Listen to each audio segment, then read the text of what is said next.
So the first official trailer for Avengers Doomsday dropped this week, and a lot of people weren't very pleased. Now, if it tickled your fancy, that's good for you, but for the rest of us, we weren't very moved at all by it. It was kind of awkward, like certain parts of the trailer were clearly put in to make you lose your marbles and gain hype, and instead you just kind of felt nothing. But why is that? To understand, let's take it back to 2019, more specifically March 20th, 2019. We're about a month out from Avengers Endgame, and Marvel just announced that they acquired the X-Men and the Fantastic Four. Mind you, this is peak MCU, so we're so hyped. The Infinity Saga is coming to an end. We know this is the conclusion to the Avengers as we know them, and we're entering a new age. I mean, we're going to go from peak to peak. The Avengers story might be ending, but there's so much more to explore with all these new characters that everyone knows and loves, and with some of the best stories in comics. Marvel now has the X-Men and the Fantastic Four to play with for the next two phases, and what do? They give us an Ironheart show, a She-Hulk show, Thor Love and Thunder, Ant-Man 3. I get Paul Rudd is a big name, but who asked for 3 Ant-Man movies? Mark Ruffalo has been Hulk for 14 years and can't even get one solo film. And look, this isn't me saying lesser known heroes like Shadowheart and Miss Marvel shouldn't get a chance. The MCU built its legacy off of taking D-list heroes and turning them into household names. Like, who cared about the Guardians of the Galaxy prior to the MCU? I mean, a lot of people did, but nowhere near like how it is now. Who's to say the Eternals couldn't have turned out to be goated? The problem is they flopped on just about every single new hero they tried to introduce post-Endgame. And now we're heading to the next Avengers event, and they have nothing to show for the past 7 years, so they're just bringing back all the characters we've been seeing for the past few decades for the sake of fan service and nostalgia bait. To sell tickets even when their stories have ended with a nice little bow tie to tie it all up. This whole movie just feels like they're saying, hey look bro, we tried. I mean, just look at the concept art. Why is Captain America not front and center of an Avengers movie? Instead, y'all got Steve Rogers in the front with a plain black Hanes t-shirt.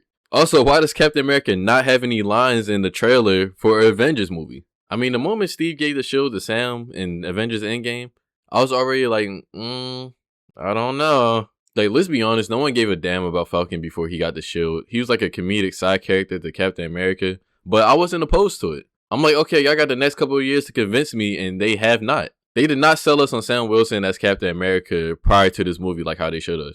Even if it did happen in the comics, you still have to make it make sense for your universe. And after a whole series and a solo movie, I'm still not going to say this is my Cap. Like, we haven't even seen him lead anything. And I'm sure some will say, he's going to lead in Doomsday. You haven't even seen the movie yet. Clearly, he's not going to be able to carry it on his own if they bring in Steve Rogers back. And both the concept art and the trailer make Sam look like an afterthought. And speaking of bringing characters back, who invited the senior citizen to be the X-Men again? Now, I acknowledge I might be alone on this one because everyone seems to be hyped about the Fox X-Men coming back. And I'm not saying it doesn't make sense, given what it looks like the incursions happening in this movie and Dr. Doom being a threat to the whole multiverse. But me personally, never cared for the Fox X-Men movies. Some were pretty good. A lot of them weren't. Movies will always be the medium with the most influence. So even with me getting X-Men content from things like video games and animated series, the movies were just so off-putting to me that my general consensus for the X-Men were, they're okay, I guess. It wasn't until I got older and dove deeper into their stories and certain comic runs, and I realized, the X-Men are pretty fire, actually. Dare I say a better superhero team than the Avengers. So with Marvel acquiring the X-Men 7 years ago, I'm like, cool. I can't wait to see a new and refreshing take on the X-Men that we haven't seen on the big screen outside of whatever Fox were doing with them. And 7 years later, what do we get? The same old geezers. Now granted, it does look like Marvel has been handling them better than Fox ever did. Like growing up, I didn't think Cyclops was cool. I just vaguely remember him being cucked by Wolverine for like 3 movies straight. I also didn't know he was the leader of the X-Men. I can't be the only one growing up that thought Wolverine was the leader of the X-Men. Fox was leaning so heavily into the Wolverine propaganda that they was putting him front and center of every movie. But the MCU seems to be handling them a lot better. Like, they got my boy front and center in his comic accurate suit looking clean. It took over 20 years and for the X-Men to be joining the MCU to finally get their comic accurate suits. So I'm not totally against them coming back because like they kind of deserve this to get a proper adaptation of their characters before we never see them again. But with that being said, I'm still dying to see the MCU's take on a new, fresh version of the X-Men. And hopefully they'll be quick to introduce their version of the X-Men after Secret Wars.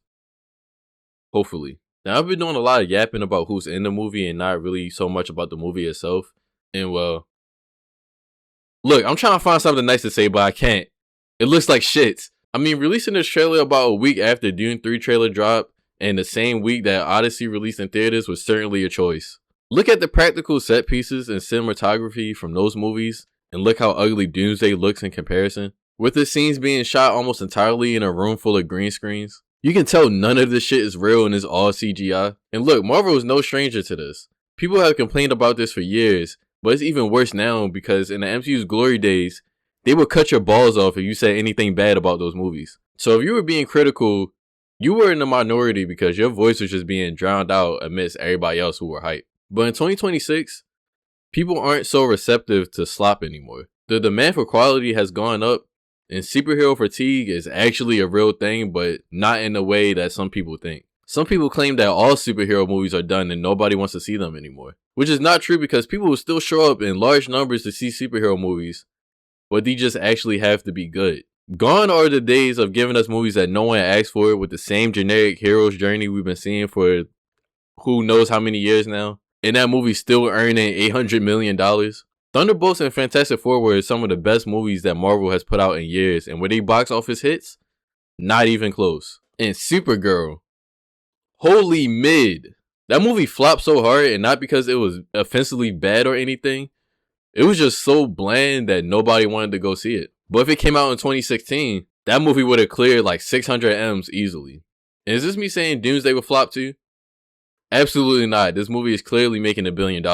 Probably even $2 billion. But Marvel knew damn well that the Thunderbolts and Sam Wilson wasn't bringing in that type of money. That's why they're jingling the keys, bringing back Robert Downey Jr., Chris Evans, the X-Men, and I'm sure a million other cameos from characters that we know and love. Now look, bro. I swear I'm not one of those people that hate fun. I'm not gonna sit here and lie and act like I'm not the least bit excited for Avengers Doomsday. Like I won't be pushing little kids out of the way on my way to my seat who wasn't even born when Iron Man first put on the suit, when Cap first picked up the shield, when the Avengers first assembled.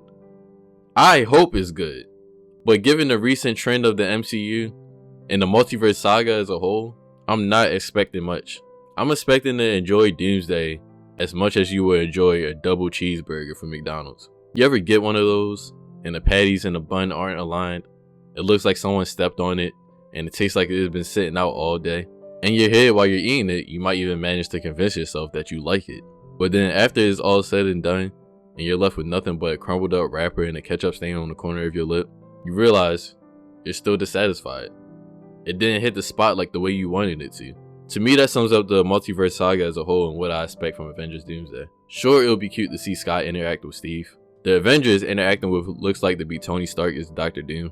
But when all the nostalgia bait and fan service wears off, and we have a movie despite having no build up, but with so much going on inside of it, will we have a cohesive story? Or will it just feel like a bloated mess? But hey, that's just my take on Avengers Doomsday. What the hell do I know? Let me know what y'all think down in the comments. This should be a good one. And leave a like too, bro. I just ate a McDonald's cheeseburger for y'all. I haven't done that in like 5 years. And please subscribe too. This channel has been growing super quick this past month. It's just really cool to see and I like interacting with y'all. So with that being said, I'm out. I'm gonna catch y'all in the next one. Peace.